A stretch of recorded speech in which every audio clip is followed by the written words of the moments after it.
All right, welcome everybody.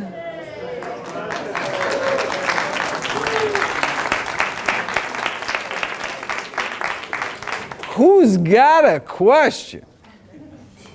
I said something yesterday in a Q&A session about not overeating 3 types of greens: spinach, Swiss chard, and beet greens. Because of why exactly was the question? And the answer was oxalates. Hydration, very important. And important for preventing kidney stones as well. So if you are eating cups of greens a day, as you should, as everybody should, I encourage you to diversify your greens and include other greens. You can do cups of collard greens and arugula and kale, but shouldn't do cups a day of those high oxalate greens. The question was, I keep talking about this stuff called sulforaphane in broccoli. What? I don't get it. To paraphrase. Okay, no, it's actually kind of complicated. And so I have a video called The Second Strategy for something about broccoli, for eating broccoli, cooking broccoli. And it talks about various methods to maximize the compound within cruciferous vegetables that we think accounts for its near miraculous benefits. When I'm talking about cruciferous vegetables, I'm talking about cabbage family vegetables like broccoli, kale, collards, cabbage, arugula. These are cruciferous vegetables, and the reason why they take a hallowed place within my daily dozen, like I tell people to eat vegetables, but the healthiest of healthy vegetables are cruciferous vegetables. Why? Because they are unique in that they contain within them a class of precursor compounds called glucosinolates, which when you cut these vegetables, the glucosinolates are transformed by an enzyme called myrosinase into sulforaphane, which is what we want. That is what we think accounts for their benefits. And you say, wait a second, what benefits are we talking about? Oh, what benefits are we not talking about? Type in broccoli into nutritionfacts.org, and you'll see these remarkable studies about people eating broccoli sprouts, etc. So for example, there was a study on autism, found that you randomize young boys with autism to broccoli sprouts or not. And it was placebo-controlled studies, so they can pack them in, so you didn't even know who was in which group till the end. The first and only intervention ever proven to actually improve the core symptoms of autism. What was the magic drug? It wasn't a drug. It was broccoli sprouts. And why use broccoli sprouts? Broccoli sprouts are particularly concentrated in these sulforaphane precursor compounds. So they don't actually contain sulforaphane. They contain sulforaphane precursor compounds, so you have to do something to the vegetables in order to get the benefits. So glucosinolates, we could write it on the board. Here we go. Oh, look at this, we got a board. Glucosinolates to sulfur. Okay, and this is catalyzed by an enzyme called myrosinase. Okay, so this is what's inside broccoli. Cruciferous veggies. Okay, but this is what we want. And this is not what's in, this is all that's in the vegetables. This is what we want. Okay, so if you, in fact, I just did this recently. You take a head of cauliflower, if you have an Instapot, one of these electronic pressure cookers. You can put a whole head of cauliflower, which is a cruciferous vegetable, and 3 minutes later, poof, you have whole cooked cauliflower, and you can slice it like steaks and put over a wonderful limoncini sauce, whatever you want to do. Okay, that is a terrible way to cook cauliflower. And the reason is, this enzyme is destroyed by heat. Destroyed by heat. So you cook that cauliflower, myrosinase is completely killed, and you don't get sulforaphane. Okay. Now, you get a little bit of sulforaphane. You do. Why? Because there's actually, this enzyme is found in cruciferous vegetables, and some kinds of gut bacteria actually have morosinase in them. And so depending on your gut flora, you may actually be able to get a little bit of sulforaphane eating even cauliflower cooked like that. Okay, but what would have been a much better way to cook that cauliflower? So how does this reaction happen? Morosinase is activated. Actually, what happens is like a chemical flare. If you look at a chemical flare, it's two different chemicals in two different compartments. And when you crack the flare open, they mix. They're in like little glass tubes. They mix, and then the chemical reaction happens. And so inside, it's cool. If we could actually show a cell of a broccoli leaf, you'd see there's these little vacuoles, these little spheres packed full of active enzyme, packed full of glucosinolase, and they're separated. And when that's disrupted, when that chemical flare is broken, for example, when you cut it with a knife, or you bite it with your teeth, or, which is the whole reason it evolved, a bug nibbles on that leaf. A bug nibbles on the leaf, and all of a sudden, those two little vacuoles, those two little spheres open up, and they mix. The enzyme mixes with glucosinolase, and poof, sulforaphane is born, and sulforaphane tastes like broccoli, and the bug goes, ooh, this tastes like broccoli, and goes bite some other plant. Okay, so that's why it happened. Okay, so if instead of cooking that whole cauliflower whole, if I first would have chopped it up, then when it was raw, then I would have been the bug, nibbling, I would have been chopping it up, spilling those contents, mixing this up, sulforaphane is created, and sulforaphane is heat stable. So are glucosinolates. It's only the enzyme that's knocked off by heat. So you can cook the sulforaphane all you want, and you would get the benefits. So if you're making broccoli soup, how do you make broccoli soup? You can imagine most people, I think, cook broccoli and then blend it in a blender, right? So you cook broccoli in water, and then it heats up, and then you put it in a blender and make soup. That's the wrong way to do it, because you're killing off the enzyme. What you do is you chop while it's raw, and then you have to wait 45 minutes. This takes 45 minutes to happen. So that's what I call the hack and hold technique. The hack and hold technique is you chop your greens, your cruciferous vegetables, you wait 45 minutes, and then you cook them. Then you can cook all you want, because we already created this, but it takes 45 minutes. So what do I do every morning? Where is Briege? There she is. My beloved can attest that every morning I get up and I chop my collard greens, or I chop my kale. And she said, why is there all this chopped greens? That's a weird breakfast. It's not breakfast, that's for lunch, because I got to hack and hold. All right. So, but then I came out with this video called the second strategy for cooking broccoli or eating broccoli, and that is, what if you don't want to wait?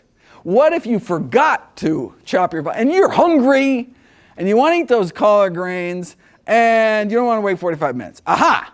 Well, there's another cruciferous vegetable. Mustard greens are cruciferous vegetables. What are mustard greens made out of? Mustard seeds. You take a mustard seed, it turns into mustard greens. And what is mustard powder? It's just powdered mustard seeds. So researchers had this idea, maybe there's active enzyme in mustard powder that you buy on the shelf.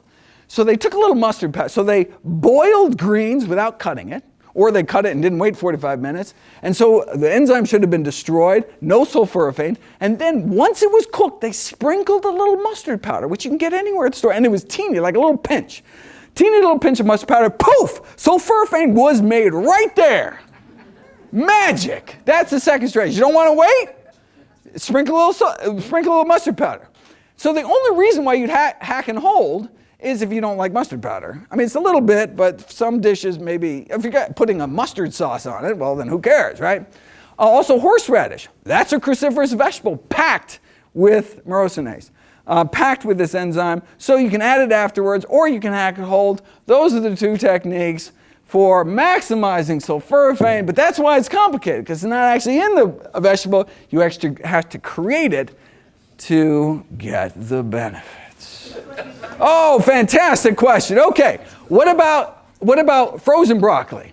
Frozen broccoli, the way anyone knows their food processing, what you have to do when you freeze greens or freeze a vegetable like broccoli, it'll rot unless you kill the enzymes off first. So what they do is they blanch the vegetables before they freeze them. Kill off the enzymes so the greens don't auto-digest in the bag in the freezer. Anyone who's tried to like freeze their own greens, it doesn't work. You got to blanch them first. So they kill off the enzyme before they freeze it. So if you're starting with frozen broccoli, hack and hold, too late. What you need, mustard powder.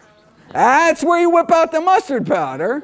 All right, and then boom, you get all the benefits. Or look, you can eat raw. Obviously, you can eat raw broccoli.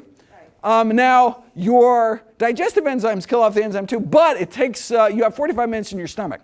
So you eat raw broccoli, you eat broccoli sprouts, and you get all the benefits because in your stomach, the enzyme's doing its magic, and by the time the enzyme gets destroyed, it's too late, it's done its business. So you can get the benefits of raw through cooking if you hack and hold or the mustard powder. Great question. Woo! Yeah. Quick follow-up to that. I know. On this whole session, it's going to be broccoli. That's it. Oh, yeah. Does mustard also apply there? Oh, good question. Now you say, wait a second. What was the question? The question is, mustard powder? What about just mustard? Maybe you don't have mustard powder in the house, but hey, you probably have a little mustard that's been sitting there since the last July 4th or something. Okay, so would mustard work? I don't know how mustard is made. The answer is it's never been tested, so we don't know, and it would depend on whether or not mustard is heated. If you make your own mustard, obviously, you can make it without heating it, but I don't know how mustard is made. So unless there's a mustard maker in the, okay, yeah. So soy protein isolate is basically, it's like the table sugar of the carbohydrate kingdom or the oil of the fat kingdom. You take a whole food, and how most table sugar comes from sugar beets these days. You take a sugar beet, you take a beet, perfectly healthy food, or you strip away all the nutrition, you have sucrose, table sugar, no nutrition, just calories, empty calories, that's table sugar, right? Or you take a walnut, you strip away its nutrition, you're left with walnut oil. Still has a little vitamin E, some fat-soluble nutrients, but basically, most of the nutrition is gone. You take split pea. When they talk about pea proteins, they're not talking about garden peas. They're talking about yellow split peas, typically.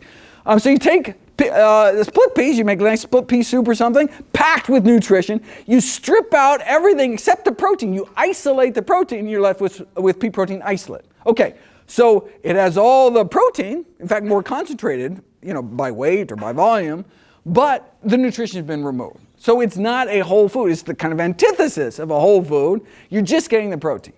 Now, it would be better to eat pea protein isolate than beef protein isolate or whey protein. I mean, it's still a plant protein, but it's just the protein, and so you're missing out on the rest of the nutrition. In fact, for UBS, which is some big financial services company in Zurich, I just actually wrote a thing comparing the Beyond Burger to Impossible Burger to the black bean burger in my How Not to Die cookbook, actually. Which is made out of black beans, like real. Okay, so and so it's interesting to do kind of a nutritional breakdown and kind of compare. It's interesting. Impossible, I didn't even know that it adds lots of. They fortify it with they add potassium. Interestingly, they add all sorts of things to try to add back in. So when you go from split peas to just the pea protein isolate, you take away all the potassium, which is one of the wonderful things about legumes. So they actually just add potassium back in. Kind of like, white bread. They enrich white flour with, some of the B vitamins that have been stripped away when you make white flour. So some of these key nutrients, actually Impossible comes out pretty far ahead because they kind of add it back in. But of course, there's lots of nutrients they're missing. Key of which is fiber, right? You move the fiber content. So I talk about the kind of environmental implications and the health implications. It has all the protein. In fact, it has more protein because it's more concentrated.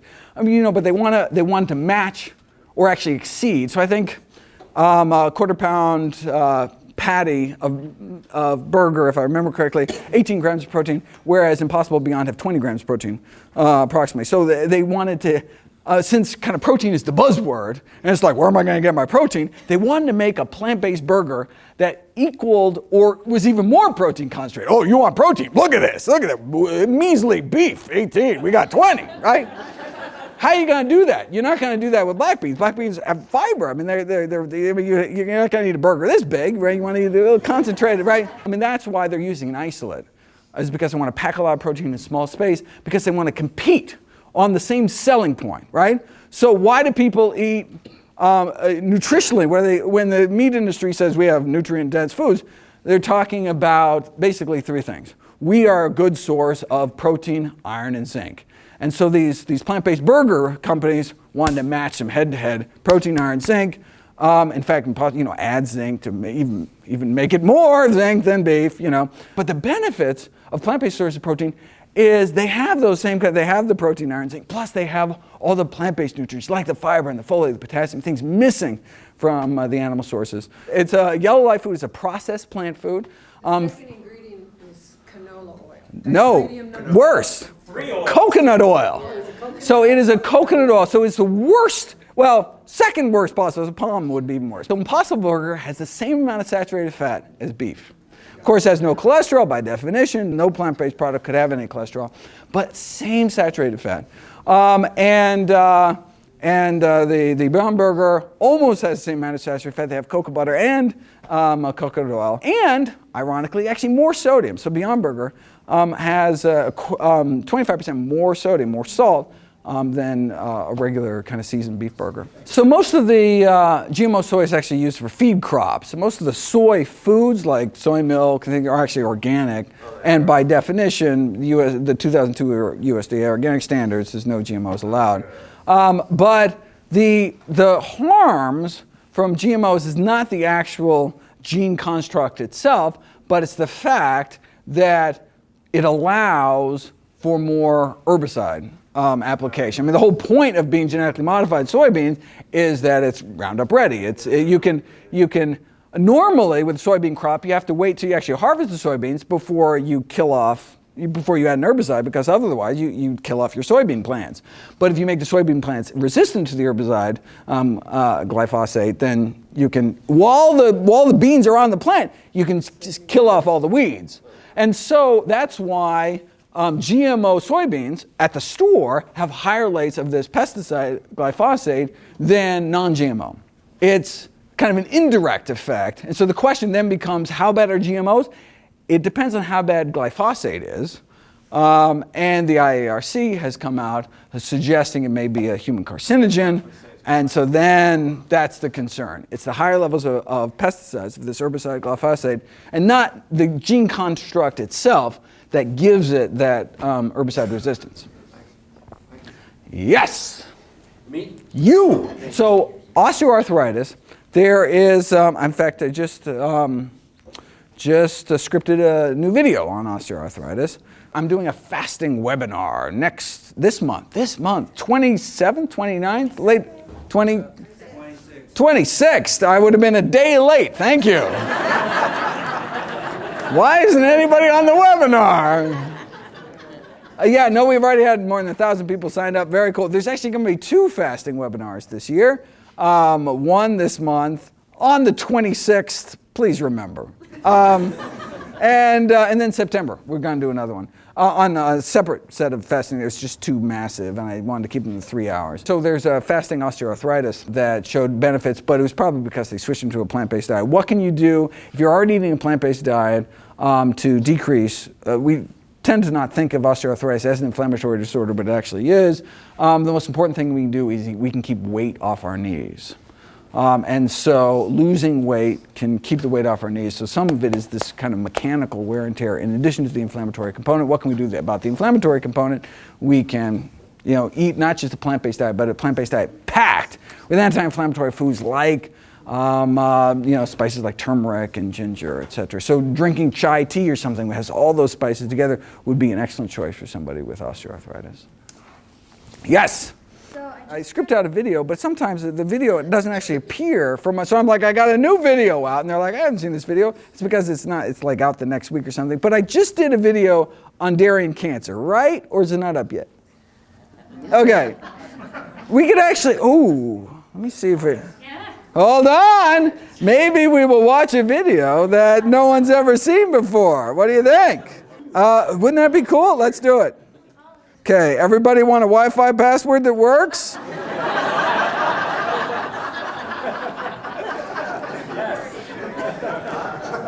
S, B. Oh, here it is. Whoa! Let's see.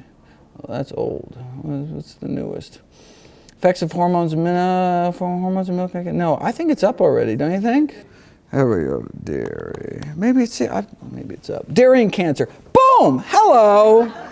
It's totally up. All right. Well, we could play it. You want to play it? Yeah. Here's the answer to your question. Boo-doo-doo.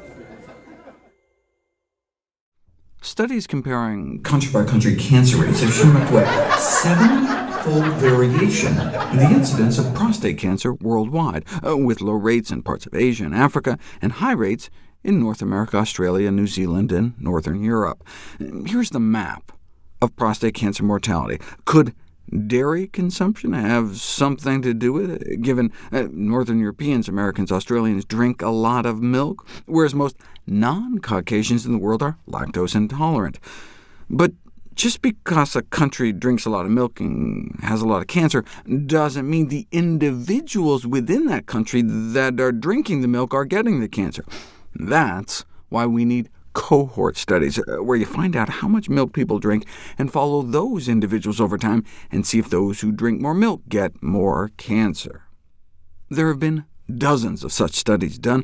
Put them all together, and intakes of total dairy products, including low-fat milk, were indeed associated with increased prostate cancer risk. The question is, why?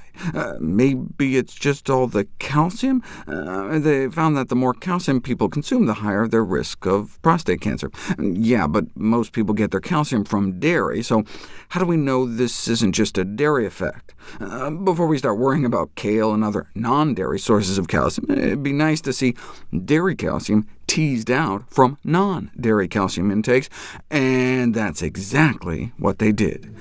Yes, the more calcium from dairy sources, the higher the risk of cancer, but non-dairy sources of calcium were found to be protected. So it wasn't a calcium effect, it was a dairy effect. This suggests that other components of dairy may be to blame. They suggest it's the animal protein boosting the levels of a cancer-promoting growth hormone called IGF-1, insulin-like growth factor 1.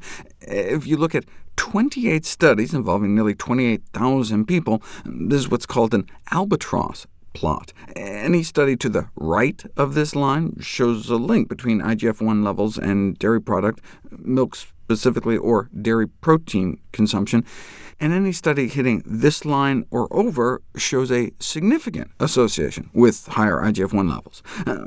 This could also explain why plant-based diets can be so protective.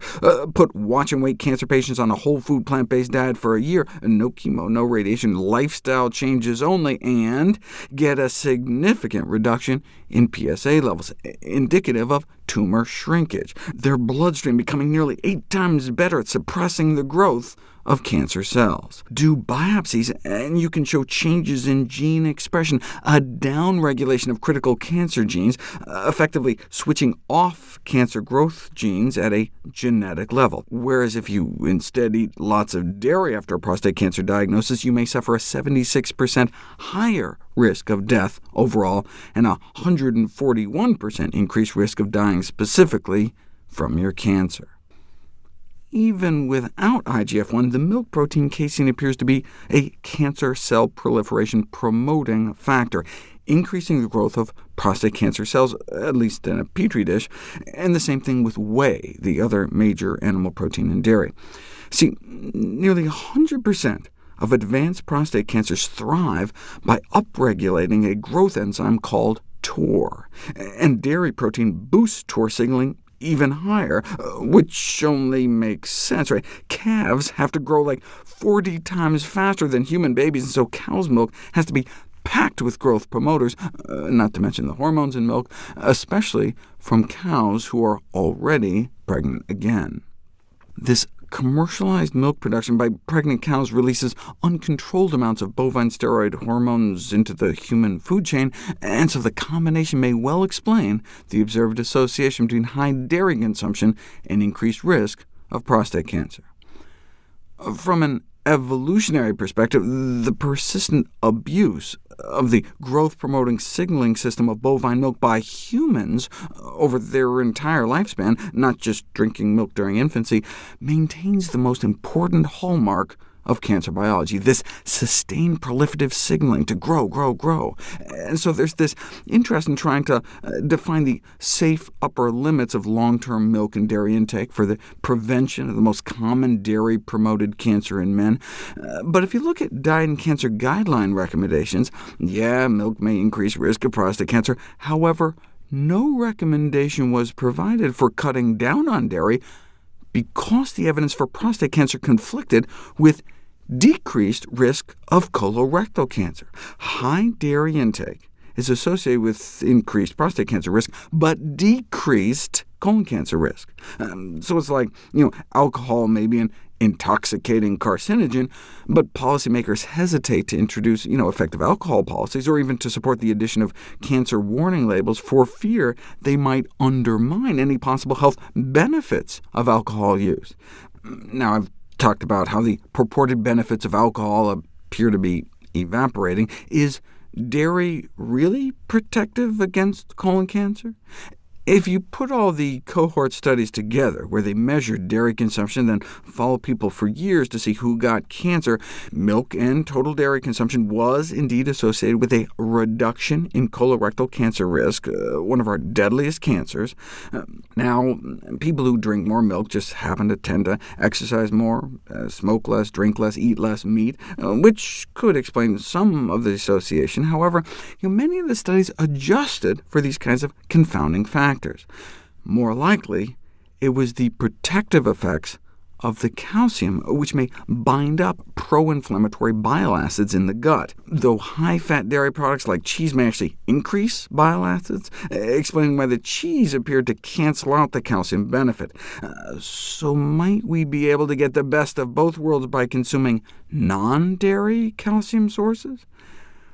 If you randomize people to calcium supplements, you can get a significant reduction in recurring colon polyps, which can otherwise turn into cancer, though calcium pills have been associated with adverse cardiovascular effects. And so the best of all worlds, if you want to take a precautionary approach in terms of nutrition and cancer, is to obtain calcium through low-oxalate, dark green, leafy vegetables, beans, split peas, chickpeas, and lentils, or, if necessary, calcium-fortified foods such as soy or almond milk. Ta-da!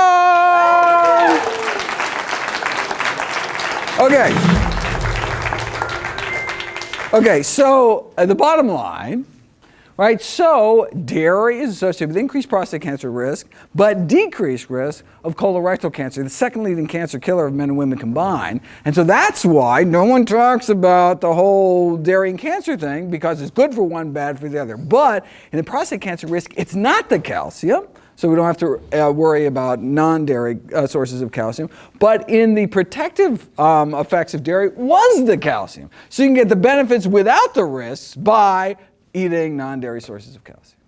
Okay, yes. It's important to realize the kind of historical, and I have a video on this too, a historical background of the entire field of dietetics. And that is, it evolved out of our understanding of deficiency states. And so once we discovered diseases like scurvy, vitamin C deficiency, or beriberi, or pellagra, or kwashiorkor, we realized that there are vitamins. We discovered these vitamins. There are certain nutrients that if we don't get, we die. They're essential to human life.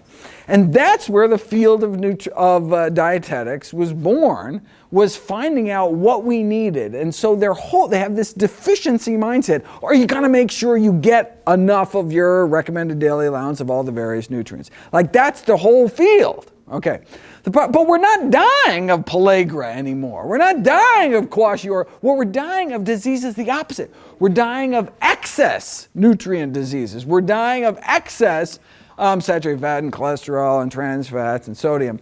So actually, what people are dying of these days is the opposite. It's not, are you getting enough of X, Y, and Z? It's, how are you not getting too much of X, Y, and Z? That's what's going to kill you.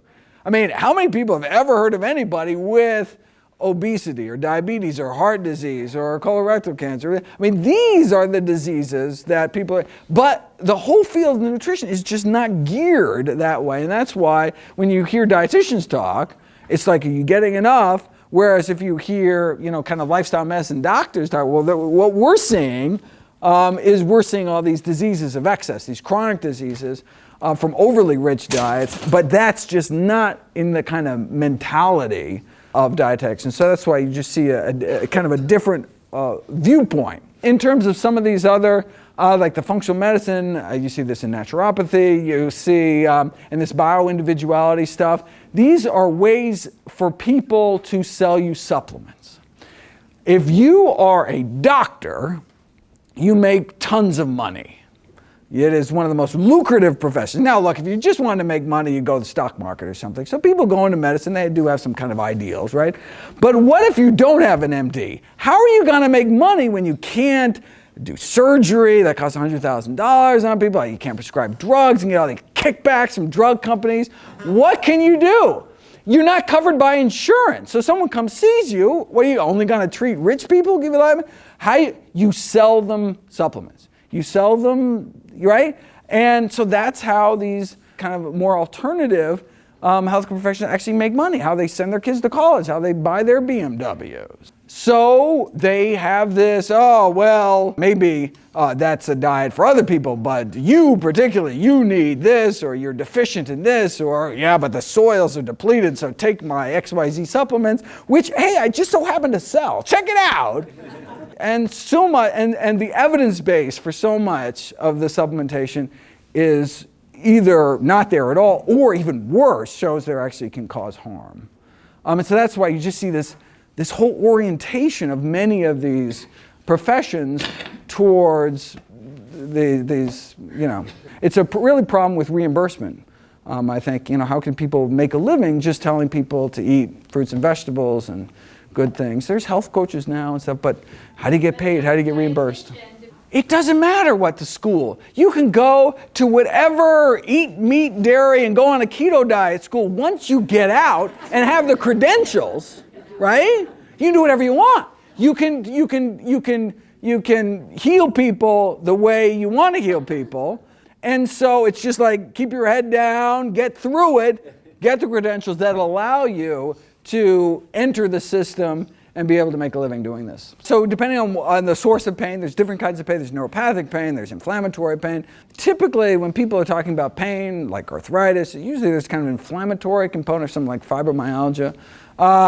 And so we're talking about anti-inflammatory foods. Now, in the case of, you mentioned, are there foods that can make things worse? About 1 in 20 people with joint pain, unspecified joint pain, feel better cutting nightshade vegetables out of their diet. So that's tomatoes and peppers and eggplant.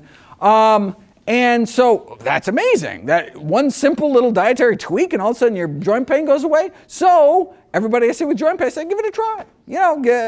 2 weeks, cut out nightshade vegetables, see if it helps. See if you're the lucky 1 in 20.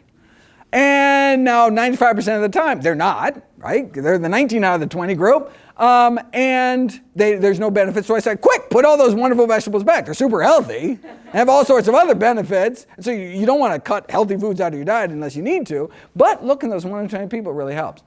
So that's something you can give, you have a try. If now that's tough. So there's the studies that we have on nerve pain are only on diabetic nerve pain.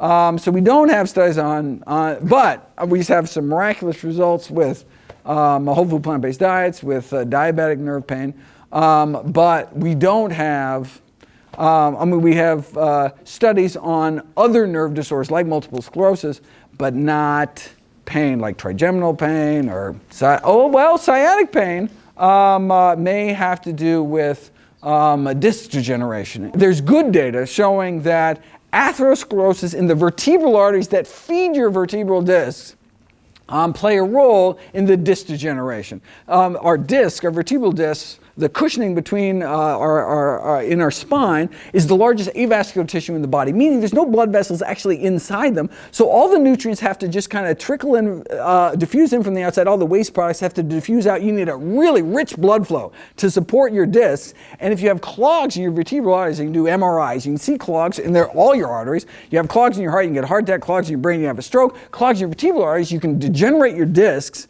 and get low back pain, sciatic pain, etc., etc. Now, for the clogs in your heart, you can go on a plant-based diet. You can actually open up the arteries without drugs, without surgery, and have a reversal. The question is, can we reverse low back pain, one of the leading causes of disability, by increasing blood flow, or are the discs too far gone and they're just not going to come back? Never been done, never been tried. Love to see a trial on reversal of low back pain, randomizing people to plant-based diet. Hasn't been done, certainly worth a try. So you have uropathic bacteria in your rectum, which is the bladder infecting causing bacteria, which is then creeping up and causing bladder infections. Some people with different anatomy are more susceptible than others. And the question is there anything besides drugs that can prevent UTIs, and actually cranberry products? So I don't know if have you tried cranberry juice, unsweetened? You can also, obviously, what's the best way to eat cranberries? As cranberries, right? Wait a second. Ooh, how do you eat cranberries? You make smoothies out of cranberries. In fact, I have a drink, my pink juice recipe. What do they call it? Pink something? Where it's just cranberries and a harmless sweetener, and you whip it up, and you're just drinking cranberries. Or you put cranberries in your oatmeal with some dates or raisins, something sweet, so it's not totally sour. But I encourage you to do a trial of eating cranberries every day. I have videos on that in terms of the dose. I forget the dose, but it was a really reasonable amount of cranberries. And see if that will allow you to the same relief without the antibiotics. That would be my recommendation. There are capsules that contain cranberry extracts. The concern is we're not sure still exactly what it is in the cranberry that is preventing UTIs. There's all sorts of theories.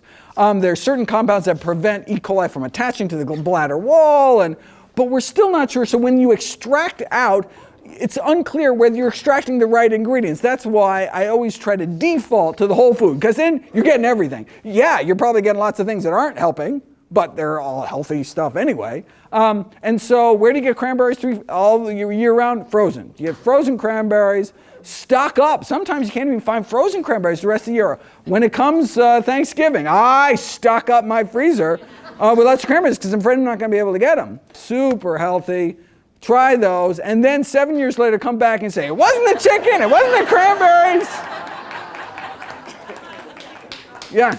Okay, so D-mannose is there's all sorts of different kinds of sugars, and D-mannose can help reduce urinary tract infections that follow intercourse. And so for those who, every time they have intercourse, they get urinary tract infections, having a dose of D-mannose in addition to urinating immediately after intercourse to kind of flush anything out, but the bruising of that area can increase your risk of getting infected. If that's the case, D-mannose may help, though it has not been shown to help with other kinds of chronic urinary tract infection problems.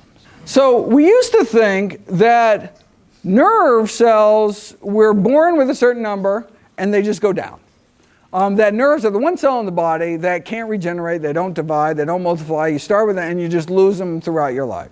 And then a remarkable series of experiments were done with terminally ill cancer patients in this case, who agreed to get injected with some nasty radioactive dye right before, that bound to DNA right before they died, as kind of as a gift to science, that allowed us to actually show that there is, even late in life, reproduction of nerve cells. They actually are able to divide and create new nerve cells. And we can date nerve cells by certain radioactive elements that were released in these open-air neutron bomb tests back in the Marshall Islands. We released so much of this crazy, weird radiation at the time, you can actually go back and kind of like growth rings on a tree, find out when that nerve was born. because we knew when those bombs went off. Anyway, that's fascinating science. Bottom line, we can regenerate nerves. That is why Dr. Denornish is doing this really amazing trial right now. So we already conquered killer number one, heart disease, reversing heart disease. He was the one that I just showed reversing prostate cancer, reversing the progression of prostate cancer with the same plant-based diet. So he could do something wimpy like low back pain, but no! He's going against Alzheimer's disease. He's taking people with Alzheimer's disease, put them on a plant-based diet, randomizing, and see if he can actually not just stop, but actually reverse the course of Alzheimer's disease. And that's predicated on the fact that you can grow new nerves. The trial is ongoing right now. We don't know results yet, but that's what's going on right now. Okay, so we know we can regenerate parts of nerves, but entire nerves can regenerate. So, having said that, there's obviously cases in which nerves aren't regrowing. In your particular case, without a diagnosis, without a cause, we can't treat the cause. Whatever is happening that is compromising your nervous system, if we don't know what it is, if it's some environmental thing, if it's some genetic thing, it's whatever, then we don't know what to do about it. So I would encourage you, or encourage anyone with an undiagnosed health problem, you said, look, I went to my doctor, they didn't know what it was. And you go to another doctor. And not just a second opinion, you go to a third opinion, you go to a fourth opinion. And sometimes these crazy stories where it's like the 22nd person I went to, they said, oh, well, what was that amazing case with the lead? Oh yeah, someone was told to eat bone meal. And they were getting lead poisoning. And so someone eventually figured it out. Destroying their nerves, they couldn't walk, and then they stopped them. Anyway, I would just keep going until and then once we have a diagnosis, then I can look up. I can say, oh, well, that particular disease, these are the foods that are best. So, yeah, the whole point is to kind of treat the cause. Without removing the cause, presumably it will continue to deteriorate if under the same conditions it's deteriorating now. You ready for that Wi-Fi password again? Don't say it. Why not? Because we don't see it. Yeah. Oh, well, that's why I say it. Don't say it because I can't see it? I don't understand. Okay, here we go. S, B, V, Z. You got ears, right? Come on. We don't have to play this. Yeah. But there it is. Boom. Ta-da! So, Dr. Gundry's The Plant Paradox is wrong. And then follow-up video, how to avoid lectin poisoning. And then the third video in the series is, are lectins in food good or bad for you? Anyway, so there's the video series I would refer you to. So Dr. Gundry wrote this book saying that that lectins are bad for you. I debunk it. The short version, debunk it. So that's where I'd send you right there. It goes through all of it. And if you have any follow-up questions, be happy to talk about it. In terms of the acid base, there's this sense that some foods are acidic, some foods are alkaline forming, and so we should try to have more alkaline than acidic. Okay. That makes essentially no sense when it comes to our bloodstream. No matter what you eat, your pH stays the same. The only time your pH really changes is right in the ICU right before you die. You do what's called an ABG. You do arterial blood gas. You see your pH is dropping. The concern is that you're a goner at that point. Your pH stays the same regardless of what you eat. But your urine pH changes dramatically based on what you eat. So you eat a lot of dark green leafy vegetables and your urine becomes very basic. You eat a lot of meat, you eat a lot of fine grains, and then your urine becomes acidic. And you can do these simple pH, you can pee on a pH strip and you can see it turn different colors depending on what you just ate. And in fact, you can use purple cabbage to create a pH solution that turns blue in one way, turns blue when it's basic, turns pink when it's, and so I have this whole, you can just pour purple cabbage juice in your toilet and pee on it, and all of a sudden, it's a really cool video. You think I'm joking. It's not purple. Purple, where's my, testing your diet with pea and purple cabbage. There it is. Anyway, why do we care? The reason we care is because by alkalizing our urine has beneficial effects by preventing the formation of kidney stones as well as decreasing muscle loss with aging. As we age, we naturally lose something called sarcopenia. We naturally lose muscle mass. I go into exactly why. Alkalizing our urine, we actually lose less protein as we age. And that's another benefit. But beyond these kind of narrow, mostly kidney-based benefits, acid-base balance doesn't really make much sense, though their recommendations, their bottom line recommendations, don't eat a lot of meat, eat lots of dark green leafy vegetables, spot on, right? So if someone came to you and said, the aliens in my tinfoil hat say, eat lots of greens, don't eat a lot of meat, I'm like, I don't like how you got there, but the conclusion, solid. Right? And my concern is that they might spout that theory to someone in the know and they dismiss the whole thing. Oh, well, you're just against me because you have some crazy theory about physiology, where it's like, yeah, but there's ways we can conclude to eat the same diet that don't make up things in biochemistry that don't exist. So what I used to get is I used to get cases of canned beans, like BPA-free canned beans, right? But now I can make my own beans. Dried beans are like the cheapest thing in the planet. So instead of like 30 cents a cup, it's like 5 cents a cup. So now you can splurge and spend 30 cents a cup to get canned beans, but I can make my beans. So I can make hummus in, a couple minutes. I got chickpeas, dried chickpeas, to all of a sudden, boom, hummus. How cool is that? I love pressure cookers, right, but it's not a lectin thing, it's a convenience thing about, making beans anytime you want. And it just sits there for a year. I got hummus anytime. So the question was, is erythritol still okay? And actually in my pink juice recipe with the frozen cranberries, was frozen cranberries. I think I put some fresh mint leaves to add some greens in there, and erythritol as the sweetener. And so I concluded that erythritol was the only harmless sweetener I could find, a non-caloric sweetener, a low-calorie sweetener. And the two caloric sweeteners that were healthy, blackstrap molasses and date sugar, which is just powdered pulverized dates, and then talked about the harms associated with Splenda and aspartame and other things. But erythritol seemed to escape all that. I looked at monk's fruit and allulose. So monk fruit and A-L-L, I think it's just A-L-L-U-L-O-S. Allulose. And so allulose, erythritol, and monk fruit don't have the associated downsides of, the aspartames and the Splendas and the acesulfame K.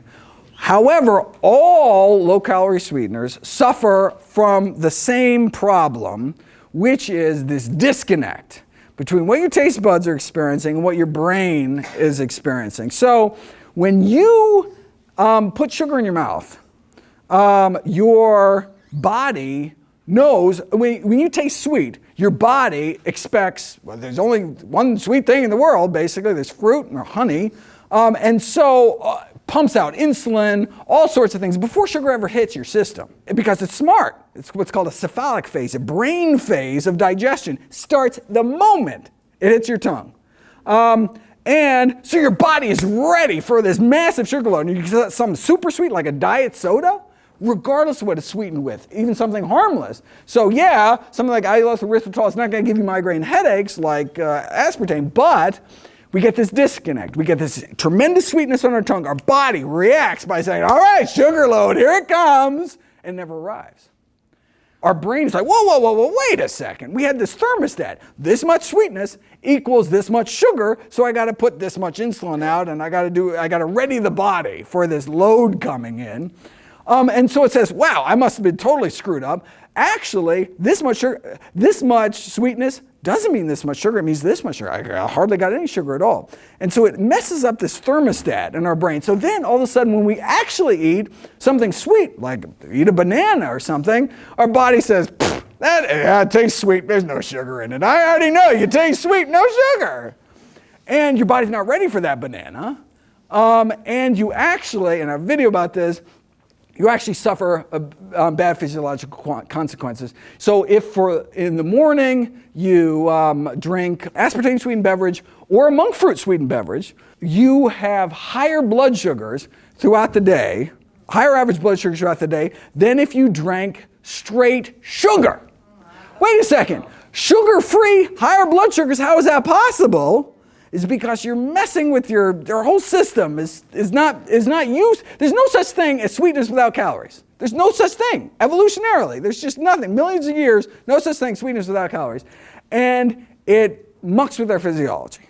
Even though the allulose, erythritol, monk fruit don't have these associated negative side effects, they still have this fundamental problem. And so ideally, we should eat, you want something sweet? Sweet potatoes or cherries. Oh, it's cherry season, or all that amazing watermelon over there, or anything. Really whole food sources of sweetness, really the best. Although look, if you gotta get cranberries in somewhere, if the only way you're gonna drink your green tea is sweetened, the green tea, it could be a carrier for sneaking healthier food. The only way you're gonna eat a grapefruit, you sprinkle something sweet on it. Well, the grapefruit's really good for you. If you're not gonna, so I want you to eat that citrus. But it shouldn't be considered benign on its own, even if it doesn't have all these associated side effects. Tried stevia when you put Stevia is actually harmful beyond this effect because of your gut bacteria take this steviol and create these steviosides, which are actually toxic, but at high doses. So 2 stevia-sweetened beverages a day should be considered harmless. But if you sweeten everything with stevia at a typical American dose of sweetness, you would actually exceed the World Health Organization recommendation for upper limit of stevia compounds. Again, if it's small enough dose, it's harmless. Oh, we're overtime! See everybody tomorrow night!